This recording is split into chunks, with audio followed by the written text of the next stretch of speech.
Selamat pagi Tuhan Yesus. Engkau yang mencintai kami, Engkau hadir di sini. Terimalah pujian penyembahan kami sebagai persembahan yang indah dan harum di hadapan-Mu. Terlebih, biarlah tubuh kami persembahkan sebagai persembahan yang hidup pada hari ini. Terima kasih Bapa. Terima kasih Tuhan. Nyatakan hadirat-Mu lebih lagi lewat firman-Mu. Urapi kami semua dengan the spirit of understanding, dengan roh pengertian dan pemahaman ya Tuhan. Dan beri kami jemaat-Mu, setiap kami tak terkecuali termasuk hamba-Mu yang menyampaikan kami adalah jemaat Tuhan. Pertumbuhan ilahi yang dari Kristus datangnya.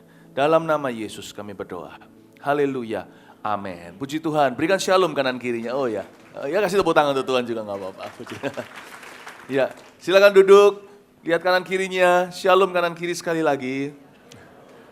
Praise the Lord, puji Tuhan. Saya mau sambut dulu yang live streaming ibadah, yaitu satelit Surabaya Barat. Ya, pagi-pagi udah ke gereja, pasti akan dipuaskan, tidak akan sia-sia.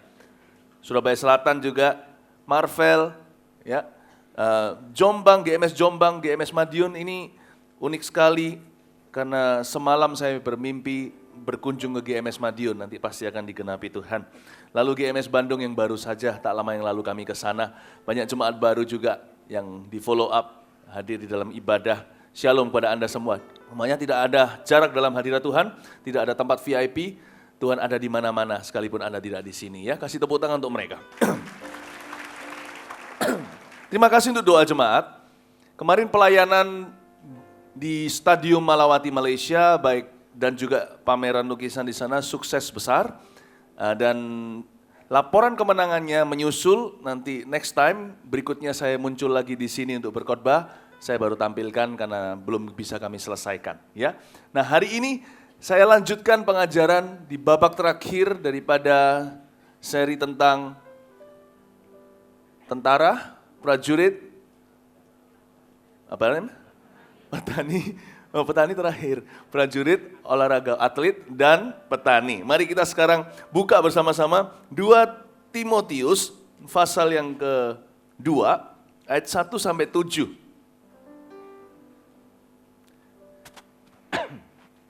2 Timotius pasal 2 ayat 1 sampai 7. Saya berharap selama mengajarkan ayat ini Anda mendapat pengertian-pengertian yang lebih mendalam, yang baru, bahwa Alkitab jangan dibaca hanya berlalu. Kalau Anda renungkan itu ya, wow, seperti kalau kita squeeze, kalau kita peras itu keluar jusnya semua, keluar vitaminnya, keluar proteinnya. Alkitab juga demikian, kalau kita sungguh-sungguh membacanya, maknanya mendalam. Kalau kita minta pertolongan Roh Kudus, dia singkapkan, luar biasa, jadi aplikasi yang relevan buat hidup kita saat ini. Menjadi tuntunan. Jangan pernah mengira bahwa Alkitab itu kuno. Firman Tuhan itu kekal. Jadi apa yang kita pelajari, yang kita studi, Bapak Ibu Saudara, itu berguna buat kehidupan kita sehari-hari. Karena itu catatlah apa yang Anda akan pelajari hari ini bersama dengan saya. Kita baca terlebih dahulu 2 Timotius pasal yang kedua ayat 1 sampai 7 ya. Sebab itu hai anakku, jadilah kuat oleh kasih karunia dalam Kristus Yesus. Apa yang telah engkau dengar daripadaku di depan banyak saksi, percayakanlah itu kepada orang-orang yang dapat dipercayai, yang juga cakap mengajar orang lain. Ikutlah menderita sebagai seorang prajurit yang baik dari Kristus Yesus. Seorang prajurit yang sedang berjuang tidak memusingkan dirinya dengan soal-soal penghidupannya. Supaya dengan demikian ia berkenan kepada komandannya. Yang itu kita sudah selesaikan pertama kali saya mengajarkan tentang prajurit. Semoga Anda tidak lupa apa yang diajarkan. Seorang olahragawan hanya dapat memperoleh mahkota sebagai juara apabila ia bertanding menurut peraturan-peraturan olahraga. Demikian pula tentang olahragawan atau atlet, itu yang baru yang lalu saya sampaikan kepada Anda. Saya percaya Anda masih mengingatnya. Ayat 6, seorang petani yang bekerja keras, katakan bekerja keras. Katakan petani bekerja keras. Nah itu kata kunci ya. Haruslah yang pertama menikmati hasil usahanya. Siapa di sini yang ingin menikmati hasil usaha jeripayanya sendiri? Puji Tuhan, itu biblical, itu alkitabiah. Anda harus rindu menikmati hasil ketaatanmu. Dan yang saya sebut hasil tidak tentu bicara tentang uang. Tapi khususnya kepuasan batin, kebahagiaan, damai sejahtera. Harus tuh rumah tangga yang rukun, tubuh yang sehat, panjang umur, pelayanan yang diurapi, pekerjaan yang berhasil dan makmur. Alkitab, saya ulangi lagi, seorang petani yang bekerja keras haruslah yang pertama menikmati hasil usahanya. Anda harus yang pertama. Bukan orang lain yang menikmatinya. Dalam pelayanan juga sama kan, sebagai pendeta. Nih saya, yang menikmati pelayanan saya hari ini adalah Anda. Tapi sebelumnya saya menikmati dulu panggilan Tuhan atas hidupku. Keluarga saya menikmatinya, tidak bisa begini. Jemaat diberkati, istri anak-anak saya menderita. Nggak bisa begitu. Jadi ayat ini relevan buat kita semua, saya ulang lagi. Seorang petani yang bekerja keras harus yang pertama menikmati hasil usahanya. Perhatikanlah apa yang kukatakan. Tuhan akan memberi kepadamu pengertian dalam segala sesuatu. Nah, biar Tuhan memberikan pengertian pada kita hari ini lewat khotbah saya. Ya, Tuhan yang menolong kita semuanya untuk bisa memahami, saya mengajarkannya. Nah, mari sekarang kita lihat di subtema kebaktian 1 ini, musim dan waktu. Kebaktian 2, saya akan berkhotbah tentang membajak, menabur, dan menuai. Nanti Anda perlu dengarkan, kalau Anda bisa datang, datang aja. Kebaktian 2 nanti double ibadah, nggak rugi kok, itu investasi untuk masa depan Anda. Kebaktian 3 saya bicara tentang hikmat dan kekuatan seorang petani.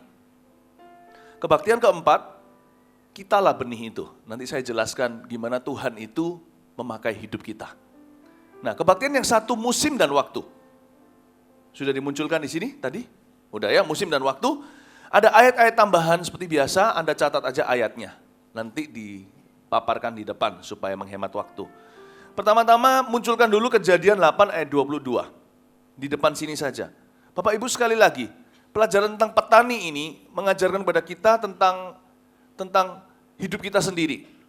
Sekalipun profesi kita bukan petani, pengusaha contohnya. Atau tentara bahkan. Ya, di kebaktian pertama banyak juga taruna. Atau Anda kerja di pemerintahan, di gedung pemerintahan. Atau Anda seorang ibu rumah tangga. Yang pasti the end result of your obedience should be your harvest. Hasil akhir yang kita dambakan adalah tuaian kita. Setiap kita harus rindu menuai, saudara. Kita semua ini penuai-penuai di akhir zaman, katakan amin. Menuai jiwa, jelas saudara, itu amanat agung. Tapi sebelum kita bisa bersaksi, kita harus menjadi saksi. Sebelum kita witnessing, kita juga harus terlebih dahulu be a witness. Apakah hidupmu mencerminkan tuaian itu? Kenapa orang harus mengikut Tuhanmu kalau lihat hidupmu kalah melulu? Kalau melihat hidup Anda selalu dijajah oleh kuasa si jahat, kuasa kegelapan. Bapak Ibu Saudara, kita semua harus rindu dan berdoa, Tuhan aku mau menuai. Sebelum menuai jiwa-jiwa, aku mau menuai dulu damai sejahtera di hidupku. Aku mau menuai dulu apa yang menjadi janji Tuhan atasku. Seorang ibu rumah tangga ingin menuai apa? Dia ingin menuai agar anak-anaknya dipakai Tuhan. Agar suaminya menjadi besar di tangan Tuhan. Seorang pengusaha ingin menuai apa? Dia ingin menuai agar bisnisnya diberkati. Agar dia bisa menjadi bendahara kerajaan sorga. Anak muda mau menuai apa? Aku mau menuai masa depan yang penuh pengharapan. Aku mau menuai sebuah pernikahan yang bahagia. Suatu hari aku akan membangun rumah tangga jikalau Anda masih bujangan. Seorang olahragawan yang profesional mau menuai apa? Dia mau menuai kejuaraan. Kita semua punya sesuatu to look forward to, atau sesuatu yang kita dambakan di depan. Kalau kita nggak punya itu, kasihan, kita pasti akan hidup penuh dengan depresi. Manusia itu hidup harus dengan pengharapan. Tahukah apa yang menjadi goal Anda dalam hidup ini? Aku ingin menuai agar papa mama mau sama-sama ke gereja, mau dibaptis suatu hari di sini. Apa yang Anda ingin tuai? Gereja Mawar Sharon ingin menuai 1000 gereja lokal di seluruh Indonesia. Dan bahkan ke luar negeri seperti saya pernah umumkan 2018 GMS Singapura akan buka. Oh, kasih tepuk tangan untuk Tuhan dulu. Nah, kita mau menuai 1 juta jiwa.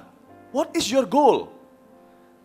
Pengajaran ini ujungnya Bapak Ibu Saudara, ujungnya adalah tuaian Anda. Saya ingin menuai. Boleh nggak kita punya ambisi begitu? Harus. Seperti pepatah mengatakan di kitab Amsal, perut yang lapar itu baik. jikalau itu mendorong seseorang untuk bekerja. Demi mendapat makanan. I live to eat. Aku hidup untuk makan. Ada orang yang masih di taraf itu. Dan itu mulia kalau dia bekerja. Ada satu waktu kan kita juga sama. Hidup kita untuk makan. Hidup kita untuk membayar tagihan berikutnya bulan depan. Pas-pasan. Tapi kalau Anda setia, Anda akan menuai lebih lagi lain kali. Karena Anda setia perkara yang kecil, Tuhan berikan perkara yang besar. Dari live to eat, Anda akan belajar pelan-pelan menjadi you eat to live. Anda sudah bisa milih lagi sekarang makanannya, bukan hanya pokoknya gue bisa makan. Anda mulai pilih-pilih makanan. Anda mulai bisa menikmati dengan lebih banyak opsi sekarang. Hidup Anda lebih banyak kemerdekaan. Tapi setelah itu Anda tidak lagi itu. Tapi setelah itu Anda masuk kepada the financial freedom atau menjadi kemerdekaan finansial. Anda bukan lagi hidup untuk makanan. Ada banyak hal lagi. Anda bahkan sudah bisa memberi. Sudah bisa bermurah hati, menolong orang lain, meminjamkan. Anda mulai menemukan tujuan-tujuan lebih tinggi. You basically live only to live. To live for the Lord, hidup untuk Tuhan. Bapak Ibu Saudara, setiap kita punya goal, dan goal kita akan bertambah dari tahun ke tahun. Dan Tuhan ingin menambahkan, jangan lupa Tuhan tidak ingin mengurangi. Saya tidak mengajarkan prosperity. Saya mengajarkan the goodness of the heart of the Father. Hati seorang Bapak surgawi yang sangat-sangat murah hati. Mari kita miliki goal itu, rindukan, aku ingin sekali menuai dalam hidup ini. Nah untuk menuai, kita perlu tahu musim dan waktu. Kalau enggak, kita akan dalam bahasa Ibraninya cenderung ke susu. Terburu-buru. Dan disitulah banyak orang jatuh. Karena serakah, karena gegabah. Musim dan waktu tidak bisa Anda ubah. Anda yang harus mengerti bagaimana berbuah pada musimnya. Oleh karena itu, kita lihat Kejadian pasal 8 ayat 22. Di sini dinyatakan ada beberapa musim yang dicantumkan. Selama bumi masih ada, tak akan berhenti-henti musim menabur dan menuai. Dingin dan panas, kemarau dan hujan, siang dan malam tahan di sana. Dalam bahasa Inggrisnya, selama bumi masih ada tak akan berhenti-henti. Musim menabur itu dalam bahasa Inggrisnya tidak akan berhenti-henti, seed time. Bukan musim menabur tetapi musim benih. Dan menuai and harvest time. Oke, matikan sekarang saya jelaskan. Kalau kita bahasa Indonesianya bagus, musim menabur. The act of sowing atau tindakan untuk menaburkan. Tetapi di bahasa Inggrisnya lebih banyak fokus ke benihnya, bukan ke tindakannya. Segala sesuatu yang Tuhan kerjakan dalam hidup kita, sejak terakhir kali Tuhan berkata, jadilah terang, jadilah tanaman, jadilah semuanya, hanya perkataan terjadi. Setelah itu sisanya, setelah ciptaan 6 hari pertama itu, semuanya kehidupan yang Tuhan mau berikan dalam hidup anak-anaknya, diberikan dalam bentuk benih. Bukan lagi dengan perkataan jadi. Benih. God always works through seeds. Dia selalu bekerja dan memulainya dengan sebuah biji. Termasuk kalau kita mengakui dengan mulut kita, termasuk ketika kita baca Alkitab, kita ucapkan dan berkata, jadilah damai sejahtera dalam hidupku. Tapi kan tidak dimulai dengan mulutku, dimulai dengan benih yang kita ambil dari firman Tuhan. Ever since creation, sejak ciptaan Tuhan. Setelah itu segala kehidupan yang masuk ciptaannya berikutnya selalu dimulai dengan seed time. What is your seed time? Anda dan saya cenderung melihat bisnis seseorang udah jadi, udah gede. Dia udah jadi raja properti, menjadi grup bisnis yang besar. Kalau Anda mau belajar, jangan belajar sukses orang, belajar seed time-nya orang itu. Belajarlah musim benihnya orang itu. Saya senang baca biografi. Orang-orang yang bersangkutan berhubung, enggak tentu saya baca biografi pendeta. Sebab saya melihat diri saya sendiri bukan sekedar pendeta atau pengkhotbah, tapi pemimpin. Itu kategori lebih besar atau leader. Saya suka belajar leader-leader yang berhasil. Saya senang sekali mempelajari kehidupan mereka. Khususnya kalau saya hanya mau mempelajari lewat berita hanya mengangkat sukses mereka sekarang. Saya ingin melihat mereka waktu mereka belum apa-apa. Kalau Anda mau belajar dari kehidupan seseorang dan menarik pelajaran berharga, belajarlah dari seed time orang itu. Masa benih orang itu. Saya kasih sedikit tips, gimana kita bisa menarik, mengambil sebanyak mungkin nutrisi dari kehidupan seseorang. Itu bukan saat dia berhasil sukses hari ini, tapi sebelumnya. Itu relevan buat perjalanan kita. Karena waktu seed time itulah, atau waktu musim benih dalam hidup orang itulah Tuhan wahyukan segala rahasia keberhasilannya. Setelah itu dia tinggal watering time, atau tinggal menyiraminya melalui waktu, sepanjang waktu. Hingga menjadi hari ini. Tapi visi itu dimulai dari benih, pelajari itu dulu. Itulah sebabnya Alkitab juga mengatakan jangan pernah remehkan hari-hari biasa dalam hidupmu. Jangan pernah remehkan, never undermine a humble beginning. Demikianlah firman Tuhan. Jangan pernah kita menghina saat-saat segalanya masih sederhana. Beberapa orang hari ini di ruangan ini saja, Anda berada dalam seed time Anda. Anda berada dalam musim benih Anda sekarang. Jangan pernah remehkan 10.000 rupiah. Sedangkan Anda rindunya 10 miliar rupiah. 10.000 itu seedmu, benihmu. What you gonna do? Kalau itu keuangan. Jangan pernah remehkan pacaran. Itulah benih pernikahan. Jangan kotori dan kontaminasi dengan yang namanya seks bebas dan casual sex. Seks asal-asalan. Itu seed time. Anda mungkin seorang diri di keluarga Anda. Anda sekeluarga berenam, Anda Kristen seorang, Anda Kristen sendirian. Andalah benih itu. Ini saya sedikit kasih bocoran kebaktian terakhir. Kaulah benih itu. Never, jangan pernah mengeluh. Nah, kalau benihnya mengeluh kan abu-abu. Benihnya harus bersinar terang, putih bercahaya. Bersyukur selalu seperti Paulus dan Silas ketika di penjara. Anda merasa berada di penjara sekarang. Ada beberapa orang yang sudah besar lalu jatuh. Tuhan membawa Anda kembali ke break even. Asal Anda masih punya jiwa di dalam raga. Anda sekarang berada di seed moment lagi, atau di masa benih biji. Tuhan mau membuat sesuatu yang baru. Belumkah engkau baca di Yesaya? Tidak tahukah aku hendak melakukan sesuatu yang baru? Lupakanlah hal-hal yang lalu dari zaman purbakala. Aku mau melakukan sesuatu yang beda. Seed time.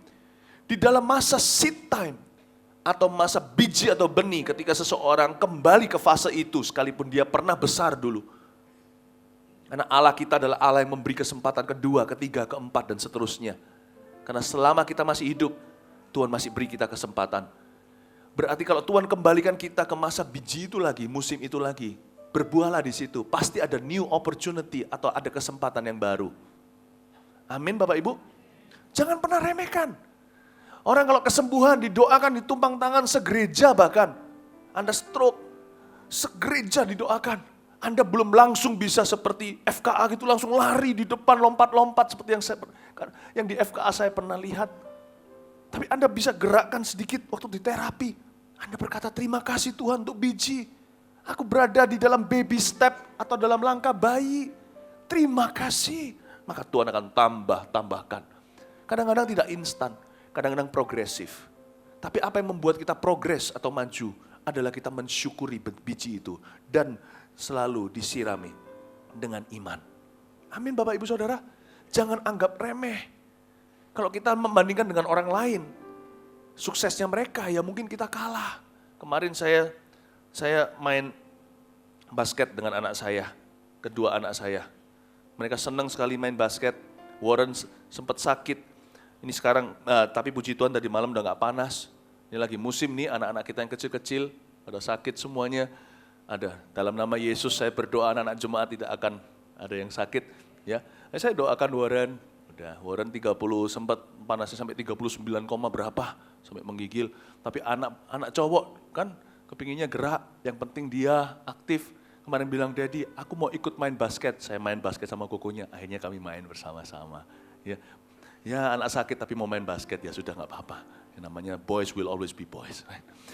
Nah, saya main sebentar sama dia, wah main.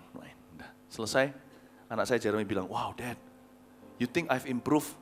Kira-kira aku gimana sudah? Maju gak? Saya bilang, maju sekali. Terakhir kali Daddy main sama kamu, Kamu tidak seperti ini, kamu sekarang hebat sekali, udah bisa ngeblok saya segala.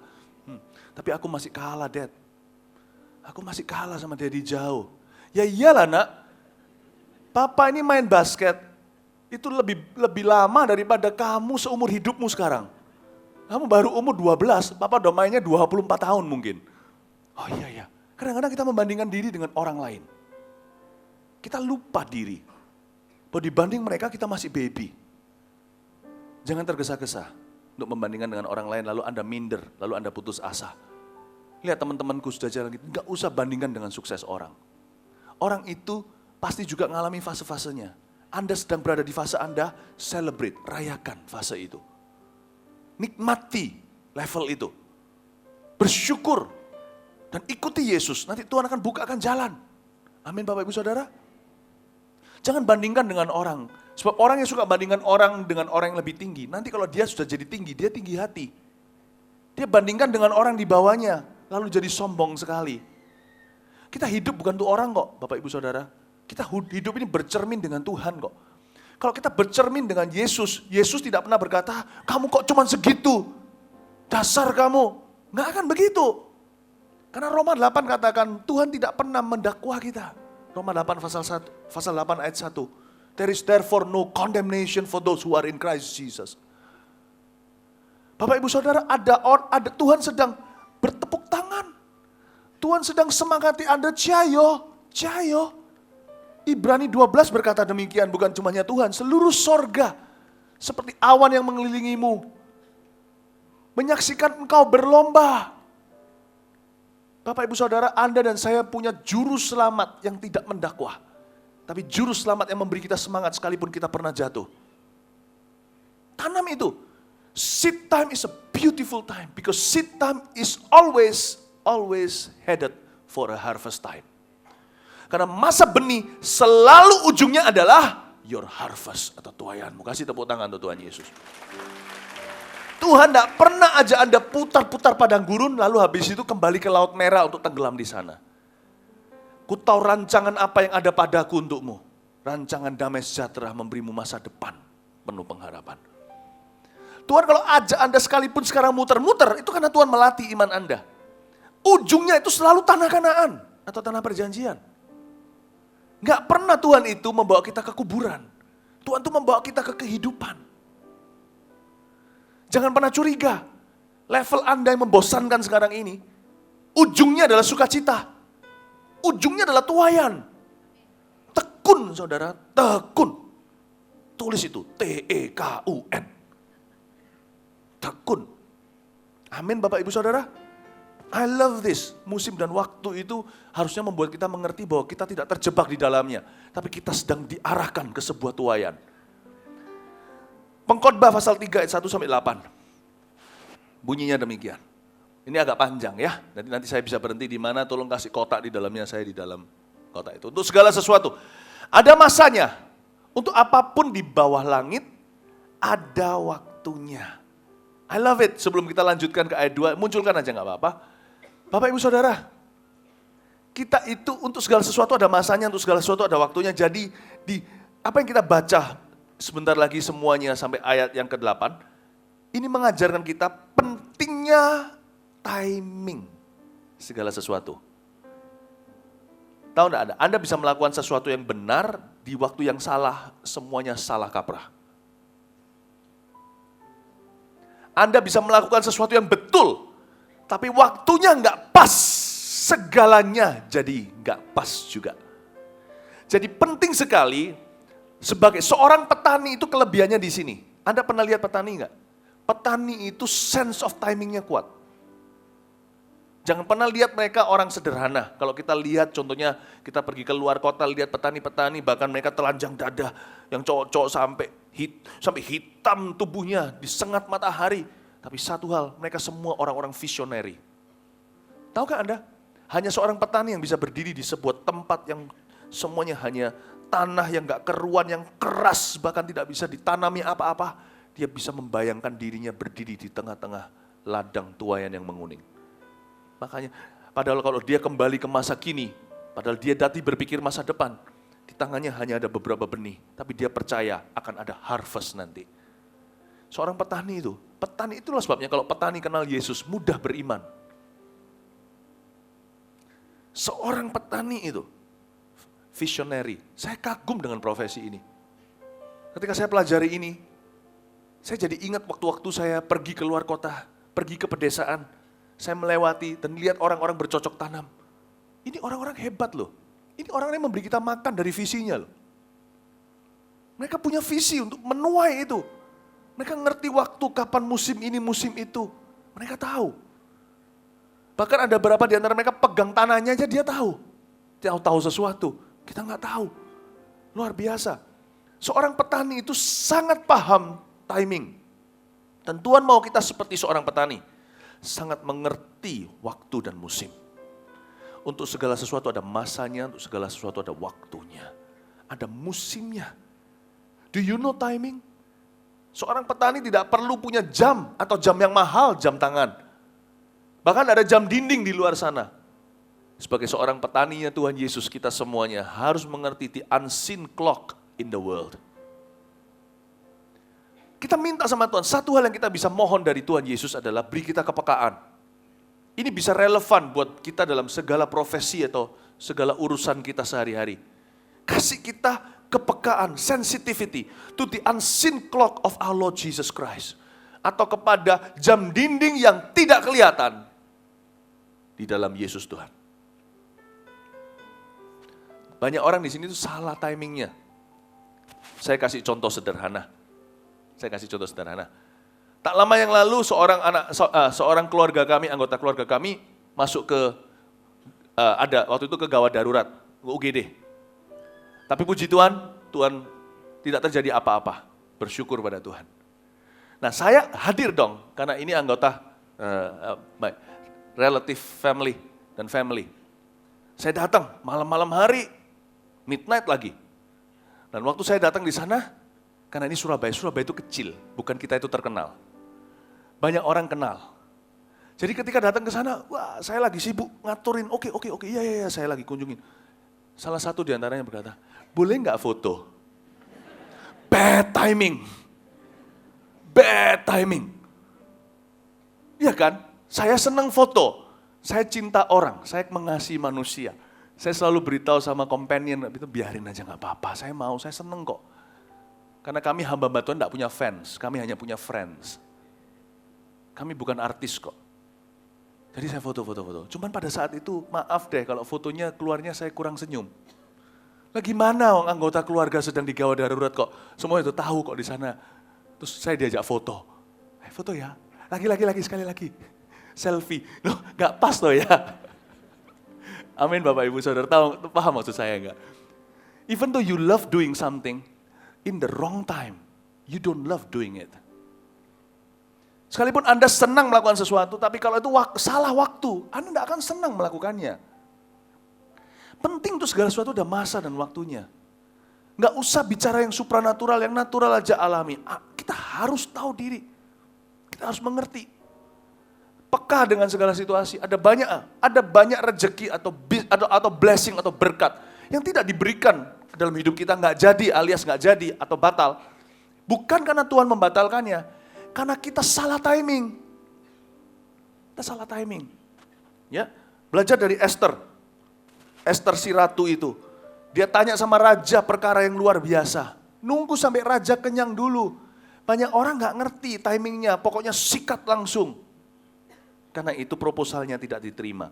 Bapak Ibu Saudara, berdoalah hari-hari ke depan. Minta kepekaan sama Tuhan. Supaya Tuhan taruh di dalam diri kita tiktok jam dindingnya. Untuk kita mengerti segala sesuatu ada waktu dan masanya. Amin Bapak Ibu Saudara. Nah kita lanjutkan ayat 2. Ada waktu untuk lahir, ada waktu untuk meninggal, ada waktu untuk menanam, ada waktu untuk mencabut yang ditanam. Tahan sebentar. Ayat 2 kembali. Pada waktu usia tertentu, masih ingat gak waktu kita masih SD? Lalu musimnya apa itu, ingat gak? Kita jarang dengar teman kita mati atau meninggal dunia. Kalau ada itu tragedi, rasanya setiap mulut akan terbuka ternganga. Si ini meninggal dunia, saya pernah dulu teman saya meninggal karena leukemia. Wow, itu big news untuk kami.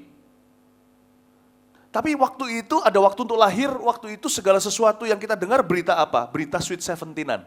Si ini Sweet Seventeen, si ini Sweet Seventeen, ulang tahun, birthday, ulang tahun itu musiman. Di usia itu, ulang tahun itu wow gitu. Nanti satu waktu kita sudah baru punya anak masih kecil-kecil, masih bayi. Berita tentang si ini melahirkan, manjean, ya kan? 1 bulanan, wah si ini punya anak, ini sudah menikah segalanya. Usia lebih tua, Anda mulai harus membiasakan diri, ada waktu untuk meninggal. Sekarang berita yang mulai bermunculan, si ini sakit, itu sakit, ini mati. Belum, di usia tertentu Anda mulai lihat teman-teman Anda satu-satu pergi. Dan Anda buka koran, Anda selalu khawatir, ini teman siapa lagi? Dan Anda setiap kali buka itu, Anda shock sendiri, Anda merasa kapan waktuku? Bapak Ibu, that's life. That's life, ada waktu untuk segala sesuatu. Tapi harusnya setiap musim itu membuat kita bukan hanya mawas diri, tapi membuat kita untuk mengerti apa yang harus kita lakukan lebih. Kalau Anda lihat teman-teman Anda mulai ada di situ semuanya, harusnya Anda mempersiapkan generasi berikutnya. Jangan pernah berkata seperti pengkhotbah. Pengkhotbah bilang apa? Oh, betapa indahnya masa lalu. Kok dulu lebih enak ya? Tidak dengan hikmat kau menanyakannya. Mengapa hari yang sudah lewat itu jauh lebih nikmat, jauh lebih stabil, jauh lebih baik? Tidak dengan hikmat kau mengeluhkannya. Harusnya kita memandang ke depan kalau kita punya kepekaan. Waktu kita buka koran dan lihat teman-teman kita di sana, sudahkah Anda tata rumah tangga Anda? Sudahkah hubungan Anda dengan keluarga Anda baik? Sudahkah dibereskan hutang-hutangmu? Kalau memang perlu asuransikan untuk keturunan anak-anak cucunya, lakukan sekarang. Jangan tunggu nanti suatu hari Anda tidak buka koran Anda dibuka orang lain. Ngerti maksud saya Bapak Ibu? Demikian pula orang-orang yang di dalam musim hidupnya Tuhan menunjukkan, ini ada musim itu lahir, ada waktu untuk meninggal, ada waktu menanam, ada mencabut. Kita harus mengerti, pertanyaannya sekarang bukan lagi who, atau siapa yang mati. Pertanyaannya sekarang what should I do when it's time for me to go? Apa yang harus kulakukan kalau itu waktuku untuk pergi? Pertanyaan itu selalu what. Apa, bukan siapa. Tapi jangan pernah tanya mengapa, tak ada jawabannya. Waktu saya mulai melihat, waktu saya mulai melihat teman-teman saya satu-satu menikah, kakak-kakak kelas saya menikah. Saya berpikir, waktu itu saya masih ingat, saya umur 18 tahun. Saya berpikir, kapan waktuku untuk menikah? Dari sejak saya kenal Tuhan Yesus, Tuhan selalu melatih saya bukan hanya punya kepekaan, tapi punya tujuan. Waktu saya masih umur 18, masih belasan tahun teen, saya masih anak ABG. Saya bertanya, kapan aku akan menikah? Saya catat di catatan saya, hari ini ada di kantor saya, catatan saya waktu saya umur 18 tahun itu. Saya tulis di sana, saya akan menikah nanti umur 25. Saya tulis di situ. Karena itu saya tidak boleh sembarang pacaran. Saya harus persiapkan. Ketika saya mulai melihat desas-desus sana sini, si ini menikah, saya pelajari, ini pernikahannya nggak jadi, ini selingkuh, ini cerai, ini segalanya. Sebagai anak umur 18 tahun, saya bukan pikirannya pacaran, saya pikirannya pernikahan. Karena Tuhan tinggal di dalam saya, the ancient of days, yang tinggal dalam saya ini adalah yang kekal. Saya tidak punya usia, di dalam saya tidak punya usia, di luar usia saya 18, di dalam usia saya kekal. Saya melihat, saya berkata, Tuhan, aku harus persiapkan, aku tidak boleh buang waktu. Umur 25 aku akan menikah. Persis Tuhan genapi, umur 25 saya menikah. Anda harus punya visi. Anda buka koran, lihat keliling. Pelajari pohon ara, Anda tahu akhir zaman. Anda lihat ke awan, tidak akan pernah menabur. Lihat sekeliling kanan kiri, jangan ke atas. Kalau Anda mau hidupmu tidak ditabur sia-sia. Pikir ke depan. Dan berkata, Tuhan, apa yang harus kulakukan? Jangan tanya siapa. Siapa hanyalah subject lesson, hanyalah sebagai bahan pelajaran. Jangan tanya mengapa, tanya apa yang harus kulakukan.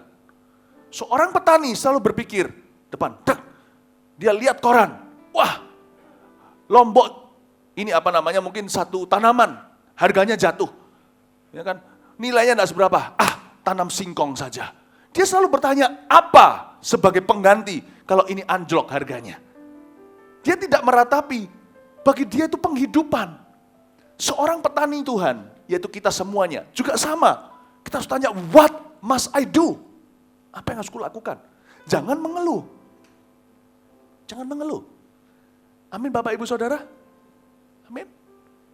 Sekalipun kalau suami atau sekalipun kalau katakan ayah Anda adalah orang yang sangat keras kepala, tidak mau terima Yesus, sudah umur 80 sekarang. Anda kalau lihat umur 80, dia bukan lagi before 30, maafkan saya ngomong gamblang apa adanya, dia sudah before heaven or hell. Anda harus baik demikian rupa. Jangan justru dimusuhi kalau dia memusuhi Anda.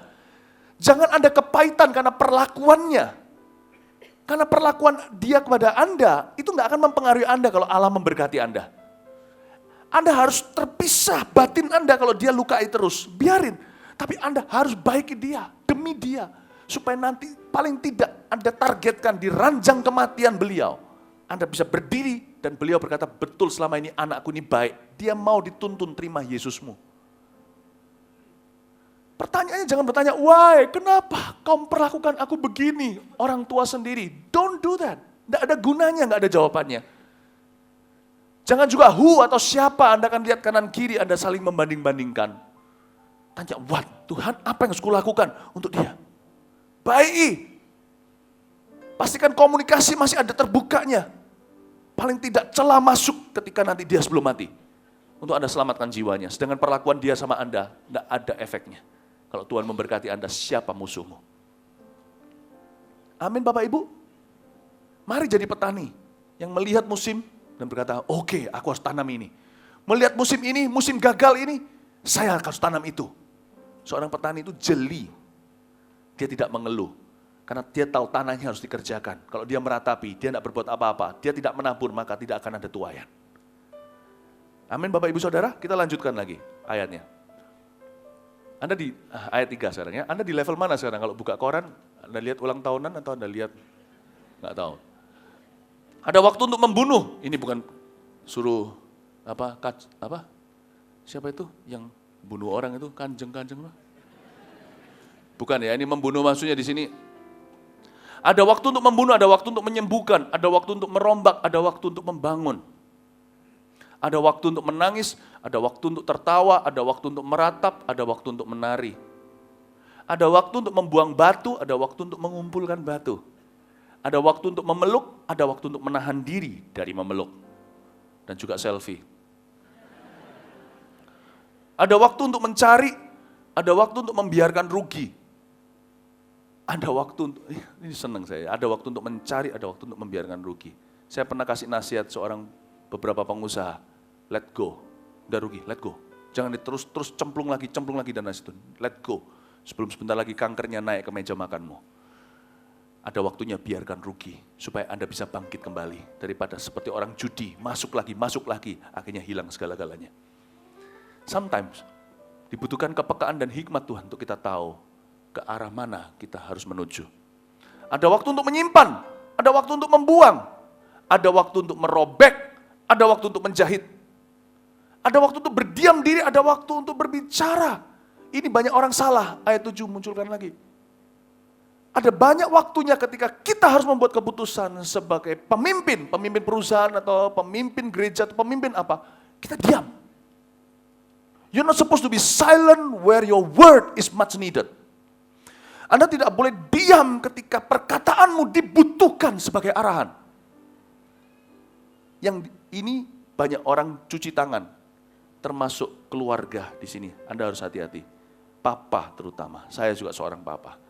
Ada waktunya ketika kalau Anda melihat pulang ke rumah yang relevan, anak lagi bertengkar, lalu mamanya juga teriak-teriak, wah udah gak karuan, Anda terus jangan dengar gitu baru pulang kantor, sumpek aku atau kesel atau capek, taruh Anda pergi. Itulah dibutuhkan ketika rumah seperti kapal pecah, disitulah dibutuhkan papa. Tapi banyak papa itu papa yang suka lari. Ketika dengar gitu, hanya mengeluh, lalu pergi, lalu setelah pergi, dia pergi minum bir sama teman-temannya. Untuk melupakan hebohnya pertengkaran di rumah. Ada waktunya untuk Anda angkat bicara. Bukan pulang Anda justru memperkeruh suasana. Lalu ketika melihat anak dan mamanya tidak akur, Anda justru marahi mama di depan anaknya. Bukan begitu. Anda harus jadi papa bijaksana. Pulang ke rumah sekalipun daging Anda berkata pergi. Anda pulang kembali. Anda beritahu sama anak Anda, tidak boleh gitu ngomongnya sama mama. Anda beritahu lalu tenangkan istri Anda, pegang tangannya. Tenang, udah jangan marah. Setelah anak pergi, Anda kasih masukan sama istri, lain kali jangan marah-marah gitu. Ya papa dong lain kali yang didik anak. Aku nggak tahan sama anak nakal gitu. Ya sudah nggak apa-apa, mama yang kerja dah, papa jadi didik anak. Enggak, ayo kita didik sama-sama. Kata-kata Anda dibutuhkan, tapi tidak semua papa itu dewasa rohani, you see.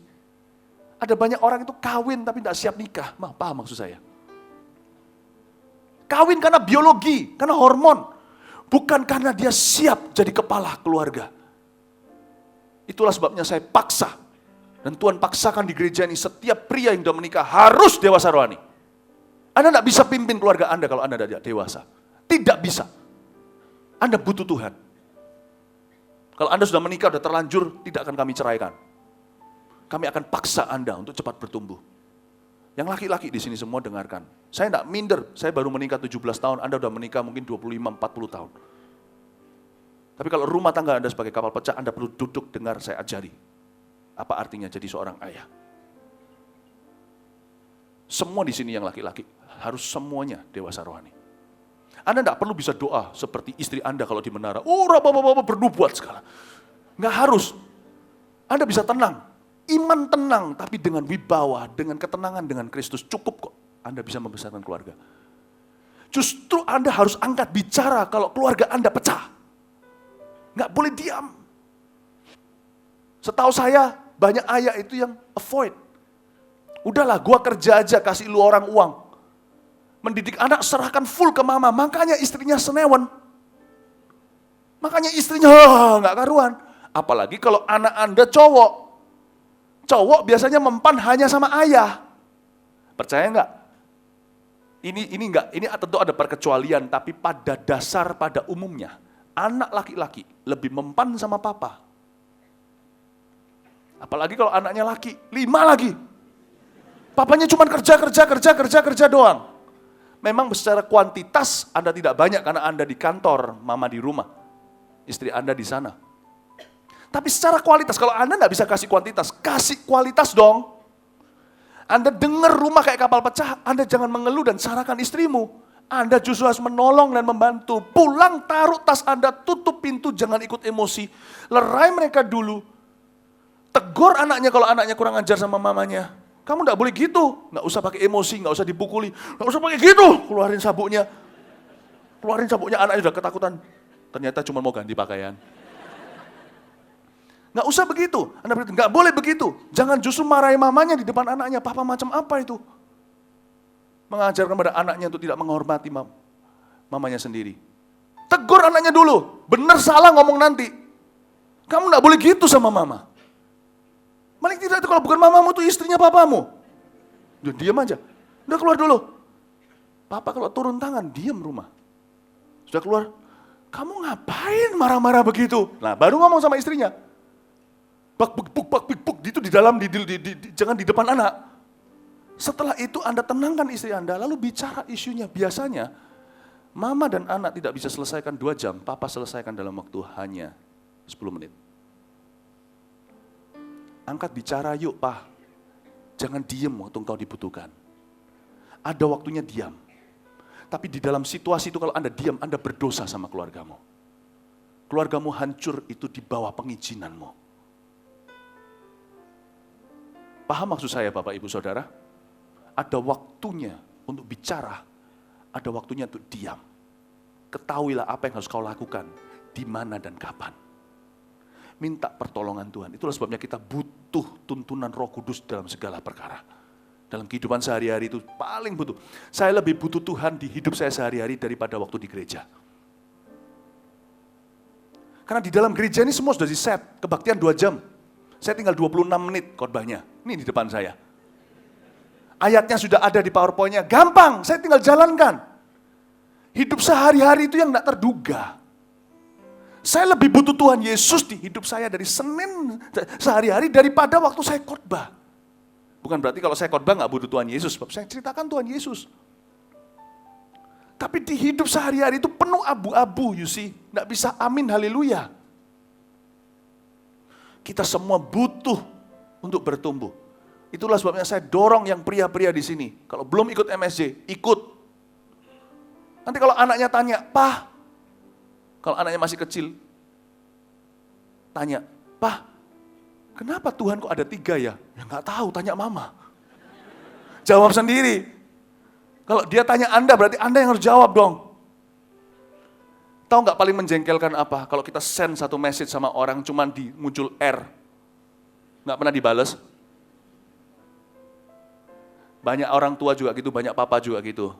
Waktu dia sampaikan anaknya, in their most teachable moments, di waktu-waktu anak paling mudah diajar, dia tanya papanya, dia hanya dapat R.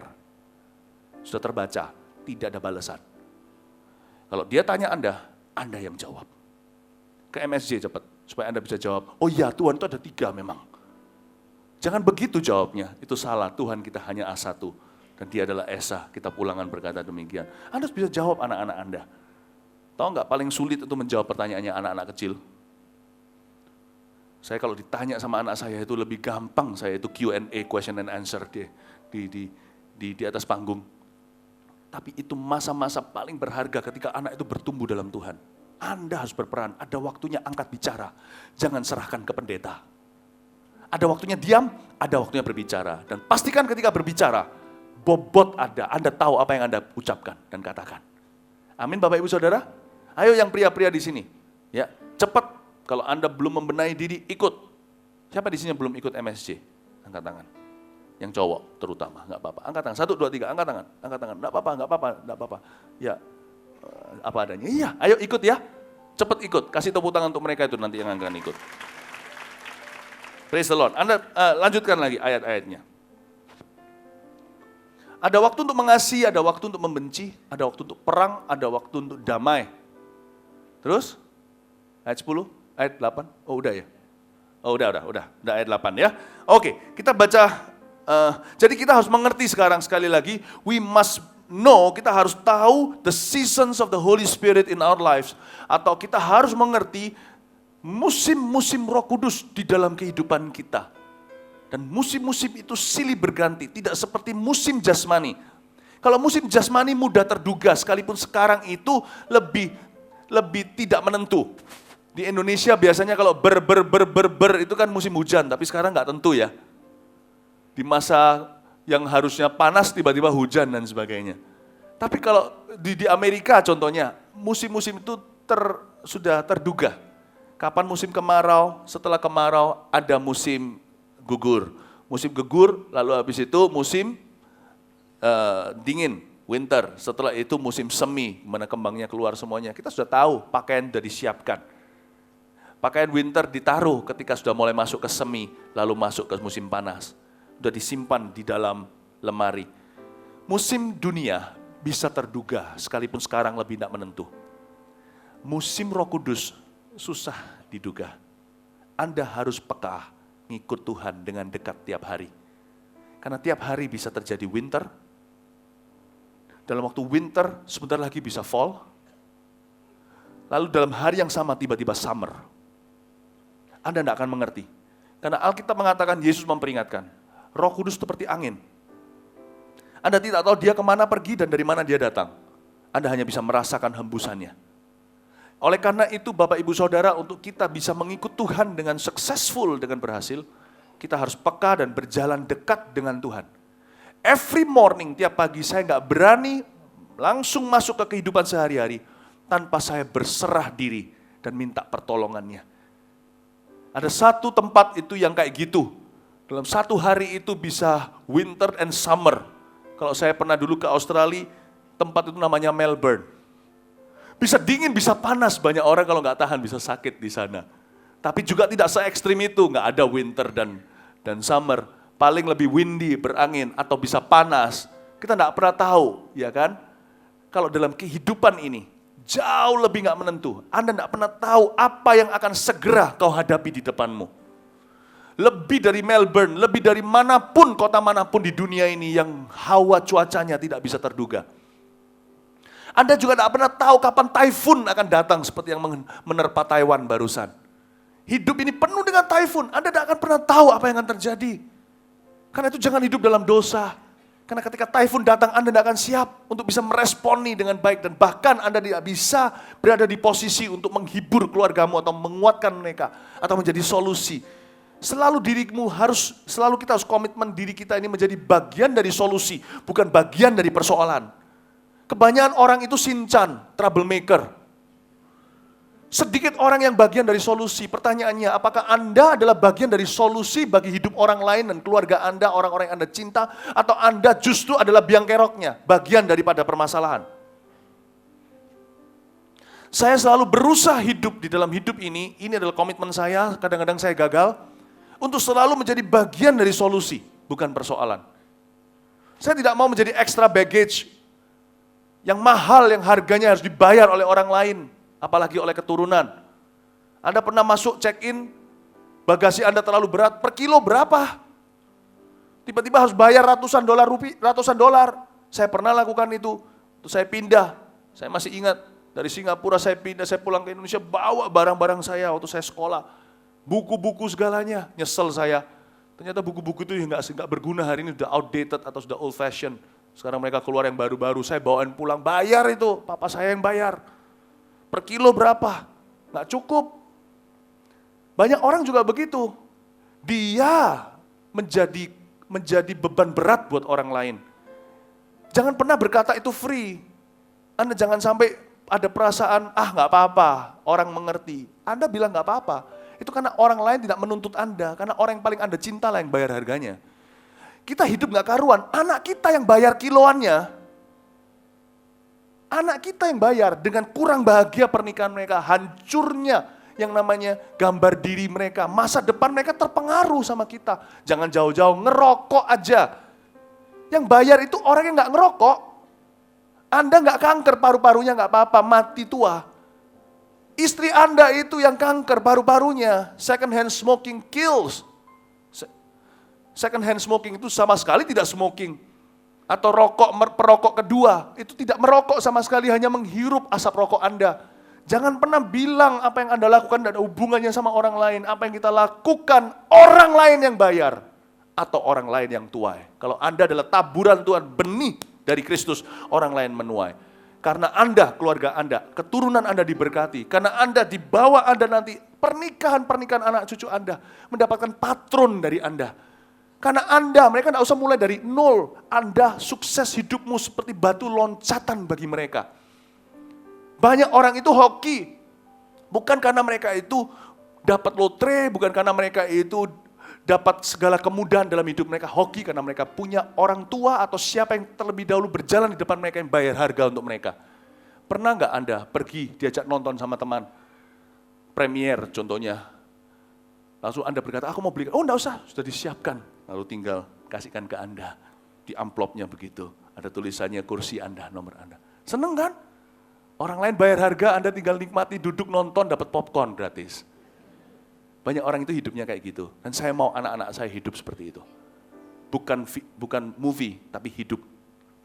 Saya ingin bayarkan, saya beli dulu. Mereka tinggal nanti nikmati. Hendaklah hidupmu dan hidupku menjadi benih itu bagi orang lain. Tapi banyak orang yang enggak gitu. Pernah enggak Anda makan sama teman-teman? Saya pernah itu zaman makan sama teman-teman, nakal-nakal semuanya. Setelah makan buffet di tempat mahal, satu-satu cek, sebentar ya aku ke WC, hilang. Ke WC hilang. Semuanya mereka meninggalkan bill untuk saya. Pertama kali sih dibohongin dan saya trauma, lain kali saya ke WC dulu. Itu anak-anak bandel-bandel dulu. Ujungnya tinggal kami berdua. Mana mereka semuanya? Ketawa ketiwi di luar sana, udah tertawa-tertawa. Kami sudah keluar, akhirnya cek. Waduh, mahal sekali. Banyak orang tua gitu hidupnya. You die, Anda mati, anak Anda dapat cek.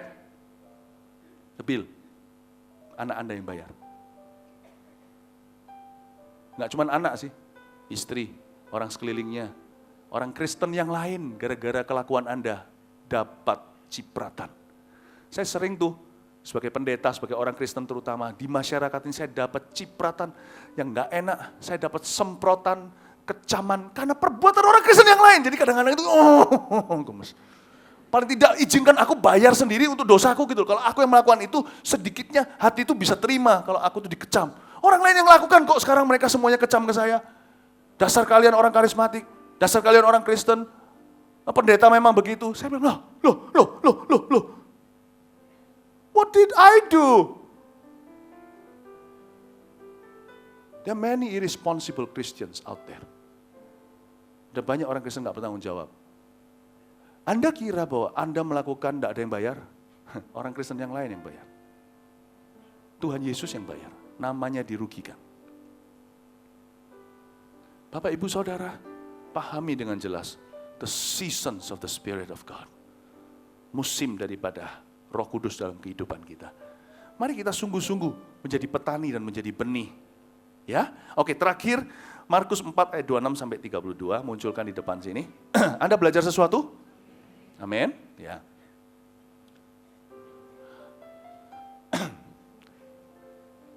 Lalu kata Yesus, beginilah hal kerajaan Allah itu, seumpama orang yang menaburkan benih di tanah.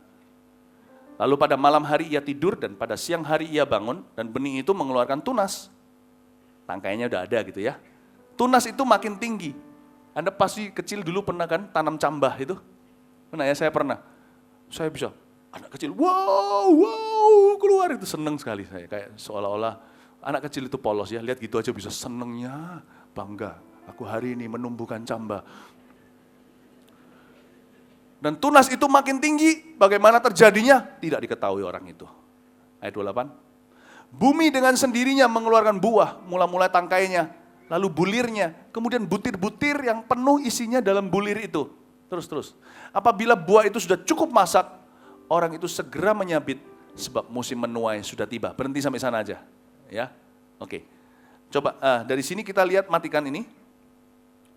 Dari pelajaran Markus 4, 26 sampai 29 tadi, kita pelajari bahwa sebagai seorang petani, kita harus terbiasa dengan perubahan hidup.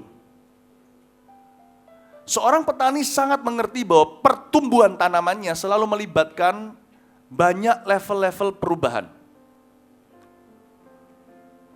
Dan dia tidak terganggu dengan perubahan-perubahan itu yang dulunya tunas atau tangkai, lalu habis itu keluar kembangnya, bulirnya, lalu butir. Nah, dia tidak terganggu. Dan dia tahu bahwa itu semua musim pertumbuhan, dan di dalam musim pertumbuhan itu ada perubahan. Dan perubahan itu tidak mengganggu dia. Malah justru dia menyesuaikan diri apa yang harus dia lakukan untuk menjaga tanaman itu. Ya. Dan dia menyadari bahwa dia tidak bisa mengubah season atau mengubah atau melakukan apa-apa dengan iklim atau musim. Yang dia lakukan adalah menyesuaikan diri. Bapak, Ibu, Saudara, hidup kita juga sama. Kita nggak boleh kaku sekalipun kalau kita sudah semakin tua. We must be open to good changes. Kita harus terbuka untuk perubahan yang baik. Bukan perubahan yang buruk. Perubahan yang buruk ini begini. Dulu kamu berapi-api, sekarang kamu suam-suam kuku. Nah itu buruk. Perubahan yang baik. Saya tidak lama yang lalu ketemu dengan seorang jemaat, lucu sekali. Kebetulan saya itu dapat ayat ini, waktu saya dapat ayat ini, lalu habis ketemu sama beliau di sebuah tempat. Saya kadang-kadang kalau dapat ayat itu saya simpan, yang ini bukan untuk saya hari ini Rema, ini untuk orang lain. Entah waktu siapa yang saya ketemui berikutnya, itu ayat itu saya berikan ke dia. Ternyata betul, dia anaknya mau sekolah ke luar negeri. Wow, dan dia juga sedih, saya bisa mengerti. Anak saya masih di sini, tapi saya juga hati itu kayak apa gitu. Anak saya masih SMA 2, tapi sudah dari sejak SMA 1, dia udah memikirkan udah memikirkan untuk sekolah kuliahnya di mana. Waktu kami sempat sekali pergi ke luar negeri, saya sempat kunjung dengan anak-anak ke beberapa university. Waduh, sebagai papa, anak sulung saya wanita. Ketika ajak ke universitas itu, hati saya berkata, Lord, I will never be ready. Saya nggak akan pernah siap untuk bisa melihat anak saya bawa koper pergi ke negara orang, terus belajar di sana. Aduh Tuhan, gak akan siap. Saya ini, siapkan aku ya Tuhan pada waktunya supaya saya jangan menjadi penghalang utamanya. Nah, bayangin, saya bisa ngerti ibu itu rasanya gimana. Tapi tiba-tiba firman ini saya beritahu, ibu, memang itu adalah bagian daripada fase kehidupan. Lihat positifnya, anak Anda pergi bukan untuk meninggalkan Anda, tapi untuk kembali menjadi orang yang berilmu. kita harus bisa melihat setiap perubahan dan mendukung perubahan yang baik. Bapak, Ibu, Saudara, saya mau kasihkan ayat ini kepada Anda juga. Seorang petani tidak terganggu ketika melihat tunas itu mulai ada bulirnya. Ketika bulir itu berubah, mulai ada butir-butir di dalamnya. Dia nggak kaget dan terkejut, apa-apaan itu? Bapak, Ibu, Saudara juga perlu untuk bisa bukan hanya merestui perubahan yang baik, tapi mempersiapkannya.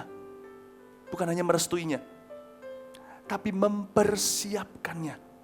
Jikalau dulu masa lalu Anda belum punya kebiasaan bersama-sama ke gereja, mulai sekarang Anda harus buat, karena Anda disadarkan Tuhan. Mulai buat keputusan setiap hari Minggu bersama-sama sebagai keluarga datang ke gereja. Sambutlah perubahan dalam hidupmu. Keluarga saya dulu juga sama, keluarga kami bukan keluarga ke gereja. Kami tidak punya kebiasaan satu keluarga sama-sama ke gereja pelayanan, itu nggak ada. Sebab sebagian Kristen, sebagian bukan. Tapi hari ini seluruh anggota keluarga saya pergi ke gereja, gereja Mawar Siaran, dan mereka semua melayani sebagai hamba-hamba Tuhan, sebagai pelayan-pelayan Tuhan maksud saya. Bapak Ibu, kita harus buat, bukan hanya perubahan, bukan hanya merestui, kita juga harus mengusahakan perubahan yang baik. Perubahan apa lagi yang perlu dibuat sebagai seorang petani? Kadang-kadang perubahan itu dari Tuhan dulu, kadang-kadang dari kita dulu. Tapi yang pasti dua-dua direstu oleh Tuhan Yesus. Kalau suami istri nggak pernah doa bareng, selama ini dulu bukan anak Tuhan. Lalu ketika sudah umur 40 kenal Yesus, ayo bikin mesbah keluarga. Doa sama-sama, buat kebiasaan. Saya beruntung waktu saya masih pacaran dengan istri saya, kami punya kebiasaan sebelum doa makan saya selalu gandengan tangan dengan dia. Lalu kita bersyukur untuk makanan kita. Waktu itu belum bisa ada mesbah keluarga, belum menikah. Tapi kami biasa, buat kebiasaan, ayo Jemaat Mawar Siaran supaya bisa tahu di restoran-restoran itu Jemaat Mawar Siaran atau bukan. Kalau Jemaat Mawar Siaran ya suami istri, tolong digandeng ya kalau sebelum makan atau makan, doa. Kadang-kadang kita bisa, orang lain bisa salah ngerti. Saya pernah sekali gandeng istri saya digandeng orang sebelah. Waktu itu kita makan bersepuluh gitu loh, lalu gandengan semuanya, ya sudah nggak apa-apa. Akhirnya jadi gandengan, haleluya, terima kasih buat makanan. Dia nggak ngerti kalau itu kebiasaan saya menggandeng istri saya. Ayo kalau mau makan, doa makan ya. Evan tahu kau, atau say grace ya, berdoa. Gandeng istrinya. Belum pernah kebiasaan itu. Ya, Anda selamat umur 50. Nggak apa-apa toh. Seorang petani tidak resent changes. Seorang petani tidak melawan perubahan. Dia bahkan mengusahakan perubahan. Gandeng tangannya istrinya. Ya.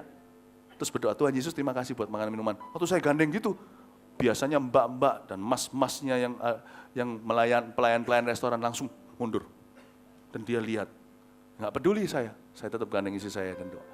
Hal yang simpel, nggak usah mesbah keluarga, nggak usah doa syafaat, menara bersama, doa semalam suntuk, tidur lagi nanti. Mulai dengan doa makan. Buat perubahan apa lagi yang perlu Anda usahakan? Papa mama yang di sini punya perusahaan. Anda lihat anak Anda, jangan terus lihat anak Anda itu sebagai bulir. Jangan lihat dia selalu sebagai tunas. Anak muda kamu tahu apa? Persiapkan kalau memang itu adalah tujuan Anda sudah pembicaraan. Dia akan menggantikan Anda di dalam perusahaan Anda. Siapkan sekarang, pave the way, buka jalan. Jangan terus bilang, kamu tahu apa kamu bisa. Anda harus menerima dia bukan lagi tunas. Dia udah jadi kembang, udah ada bulir dan butir, udah siap untuk ditanam. Ubah pengakuanmu, hai petani. Join the dance, satu-satunya cara untuk kita diberkati oleh sebuah perubahan adalah kita tidak melawannya, tapi kita cemplung masuk di dalamnya dan ikut berenang di dalam perubahan itu. Persiapkan. Kasih kepercayaan. Beri kata-kata semangat. Bukakan jalan. Maju di depannya 2 langkah. Bukakan pintu. Mulai bicara sama dia. Bapak Ibu yang punya perusahaan, kalau memang itu adalah tujuannya Anda berdua, anak juga sudah tahu jelas itu adalah destiny-nya. Anda bukakan. Sekarang waktunya, Anda nggak lihat dia sebagai tunas. Anda lihat dia sebagai sebuah tanaman dewasa. Anda mulai percaya. Stylenya mungkin beda. Dan di situ Anda harus belajar TikTok-TikToknya untuk saling mengenal. Amin Bapak Ibu Saudara. Restui perubahan. Usahakan perubahan itu. Bukakan jalan. Anda harus lihat setiap tanaman, itu sudah berkembang. Dan kalau sudah waktunya, Anda perlu sirami dengan iman. Jangan ditahan. Ada banyak aplikasi dari yang saya sampaikan ini. Kalau Anda renungkan, karena itu firman seperti ini nggak bisa cuma dibawa pulang, sudah selesai. Anda renungkan lagi. Besok hari Rabu, tiba-tiba Tuhan akan memberimu hikmat sesuatu. Besok makan 2 minggu lagi, hari Sabtu, tiba-tiba Anda diam, tiba-tiba muncullah sebuah solusi yang tidak pernah Anda duga. Atau mungkin hari Kamis, Tuhan akan bicara dan mengoreksi bagaimana selama ini pandangan Anda salah tentang sesuatu. Bapak, Ibu, Saudara, saya berdoa agar kita semua di sini betul-betul diberi Tuhan tuai-tuaian sesuai dengan jeripayah kita. God bless you. Kasih tepuk tangan bagi Tuhan. Mari kita semua bangkit berdiri. Terima kasih Tuhan.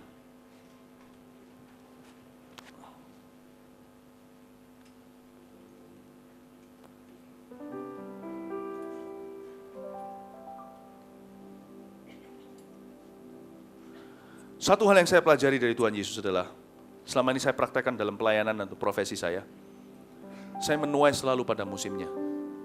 Saya menabur selalu tidak pada musimnya. Tangkap lagi. Anda tidak dengarkan yang salah, saya tahu. You're hearing it correctly. Saya tidak pernah menabur pada musimnya. Sebab menabur tidak pernah datang musimnya. Kita mau memberi, kita selalu merasa kurang. Kita mau doain orang, kita sendiri merasa nggak layak. Nggak pernah, kalau kita lihat awan terus, nggak akan nabur. Saya menabur selalu tidak pada musimnya. Itulah sebabnya saya seringkali mendahului orang lain. Orang lain belum nabur, saya sudah nabur di sana. Ketika semua orang berkata, yang penting hanyalah kebaktian umum saja. Saya tabur anak-anak muda. Semua orang ketawa, hahaha, anak-anak muda emangnya bisa apa? Ketika anak-anak muda kita sekarang menuai pada musimnya. Banyak orang seluruh Indonesia, Asia, bahkan luar negeri pun datang dan mau belajar gimana caranya melakukan pelayanan muda-mudi. Ketika semua orang masih fokus ke hal lain, kami fokus ke anak, tabur ke anak. Saya beritahu sama teman-teman, kecuali kemarin aja Bible Study, Kak Mac sama Kak Pau yang isi. Sebelumnya mesti saya sendiri turun tangan. Mungkin kemarin saya terlalu sibuk, nggak bisa saya turun tangan sendiri. Saya beritahu, sekalipun salah satu pemimpin utama di gereja ini, saya tidak delegasikan untuk anak-anak Anda itu yang kecil-kecil, yang masih ukurannya segini-segini, saya ajari sendiri. Saya tidak serahkan ke neni. Saya turun tangan sendiri. Saya ajarkan kepada mereka firman Tuhan, kitab Yakobus contohnya, 2 kali Bible Study. Teman-teman yang lainnya di dalam pelayanan mengamat-amati. Dan mereka berkata, why do you do that? Saya ditanya terakhir kali oleh SIP di Kuala Lumpur, gereja kedua terbesar di Malaysia. Kenapa Anda turun tangan sendiri? Setahu kami, itu sama gembala senior. Kalau saya, begitu saya serahkan ke guru-guru sekolah minggu. Saya bilang, di situ Pak. Saya bilang, saya selalu menabur tidak pada musimnya. Melakukan apa yang tidak lazim. Saya turun. Anda akan lihat nanti, 20 tahun ke depan, kita akan terus menuai anak-anak muda yang dipakai oleh Tuhan. Anda jangan heran, 2 generasi ke depan udah aman. Anda kalau sekarang menabur kasih Kristus pada keluarga Anda, kalau semua sudah Kristen dan anak Tuhan, itu semua orang bisa. Sekarang mereka aniaya Anda, sekarang Anda nabur. Menaburlah tidak pada musimnya. Supaya Anda menuai pada saatnya. Itu dia. Anda kalau nabur ke anak Anda sepinter semuanya, nggak kerja sama Anda. Sekarang waktunya, jangan digoblok-goblokin, jangan dibodoh-bodohin. Kamu bisa nak, Papa tabur, Papa ajari. Ini. Nanti loyalitasnya jelas-jelas kepada Anda. Menaburlah, bukan pada waktunya. Justru sekarang ini waktunya untuk Anda betul-betul menabur. Apa yang Anda ingin tuai suatu hari, tabur itu. Kalau Anda tidak mau tuai, ya jangan tabur. Sekarang waktunya. Bukan nanti kalau sudah menikah, aku mau hidup kudus. Sekarang waktunya. Kalau sudah menikah, sudah sibuk. Anak, popok, pampers. Sekarang. Anda mau mesbah keluarga, mau latih berdoa bareng-bareng. Sekarang. Waktu masih pacaran. Sebab nanti tinggal bergulir saja bulir dan butirnya. Menaburlah tidak lazim, anak muda. Saya umur 18, pikiran saya ke sana. Ke pernikahan. Dan saya tidak mau sia-siakan, berarti sekarang saya harus bangun karir dulu. Saya bukan anak muda yang lazim. Itulah sebabnya saya juga bukan pendeta. Saya tidak mau jadi pendeta yang rata-rata. Bapak, Ibu, Saudara, firman Tuhan ajarkan kepada kita, menabur early, lebih dini. Anda pulang dari sini, tolong berdoa sama Tuhan. Saya berdoa minta Tuhan kasih Anda hikmat. Apa yang harus Anda lakukan dengan cara yang berbeda setelah ini? Ya, pergi ke keluargamu, besok ke tempat kerjamu, hari ini ke keluargamu. Pergi ke sana dengan pikiran yang berbeda. Ya Tuhan, aku mau menabur, aku benihmu, aku mau menabur dengan benar. Tunjukkan kepada aku caranya. Tuhan akan melihat, menunjukkan pada Anda tuaian. Dan Anda pasti akan dipakai Tuhan dengan luar biasa. Kasih tepuk tangan Tuhan. Terima kasih Tuhan Yesus. Urapi kami semuanya dengan urapan yang baru. Beri kami pengalaman-pengalaman yang baru dengan Tuhan Yesus. Mulai hari ini ya Tuhan Yesus, jemaat akan punya keberanian untuk menabur tidak pada waktunya, agar menuai pada saatnya. Beri mereka tuaian yang setelah ini mereka nanti-nantikan.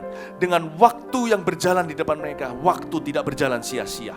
Hamba berdoa di sini ya Tuhan, muncul keluarga-keluarga yang anak-anaknya menjadi generasi anak panah. Di sini muncul perusahaan-perusahaan yang bangkit kembali ya Tuhan Yesus. Hamba minta di dalam nama Yesus, keluarga-keluarga satu persatu yang akan diselamatkan hari-hari yang ke depan. Mereka yang masih belum di dalam Tuhan. Pengganti-pengganti ya Tuhan, anak-anak muda yang diurapi ya Tuhan. Bukan hanya itu ya Tuhan Yesus, pelayanan yang diurapi juga ya Tuhan.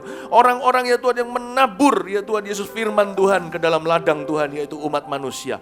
Hamba berdoa di dalam nama Yesus, urapi kami semua. Nyanyikan satu lagu, kita materaikan firman ini. Praise the Lord. Kau ada bersamaku di setiap musim hidupku. Tak pernah kau biarkan ku sendiri.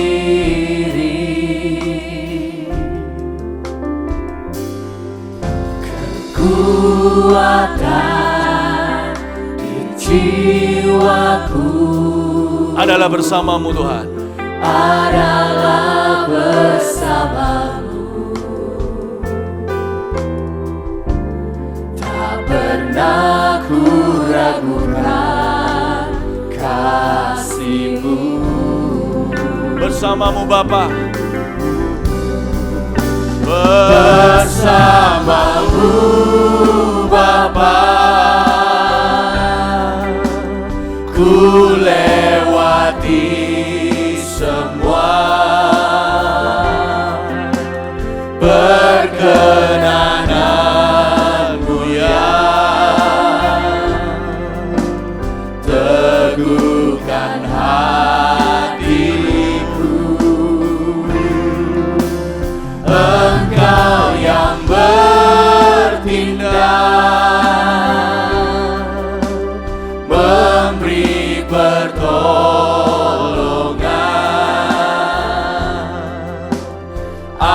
Anugerah-Mu besar, melimpah bagiku. Bersamamu Bapa. Bersamamu Bapa, ku lewati semua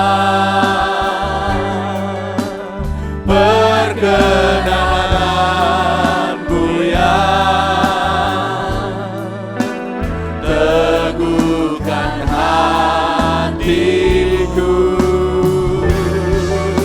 Engkau yang bertindak, memberi pertolongan.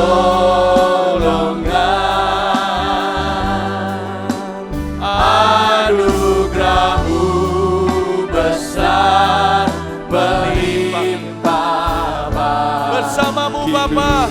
Mari kita angkat tangan kita sama-sama mohon rahmat-Nya. Bersamamu Bapa, kami minta rahmat-Mu. Ku lewati semua perkenanan-Mu yang teguhkan hatiku. Engkau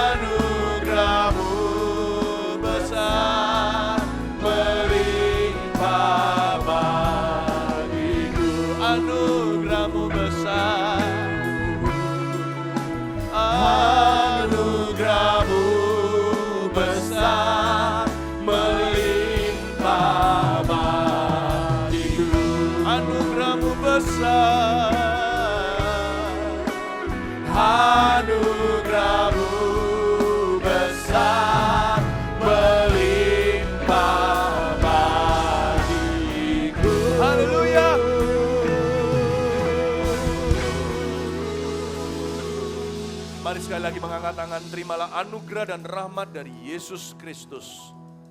Ketika Anda pulang hari ini membawa semangat yang baru, ketika jemaat pulang membawa urapan yang baru dan lebih besar. Terima kasih Tuhan, Kau memperbaharui pikiran dan hati kami. Kami siap mengarungi hidup sehari-hari kembali, tapi kali ini, ya Tuhan, dengan penyertaan-Mu yang lebih nyata. Terima kasih Tuhan, saat kami menabur, ingatkan kami bahwa kami akan menuai seperti yang kami tabur. Biar hati kami dipenuhi dengan iman percaya, semua yang kami taburkan akan kembali, tak ada satupun yang sia-sia. Mulai karena hari ini ya Tuhan Yesus, tuntun jemaat dalam kehidupan sehari-hari ya Tuhan Yesus. Dari kemenangan pada kemenangan yang lebih besar, dari kemuliaan pada kemuliaan yang lebih besar. Di dalam nama Yesus Kristus, terimalah berkat Allah Bapa, Putra dan Roh Kudus. Haleluya. Amin. God bless you, selamat pagi.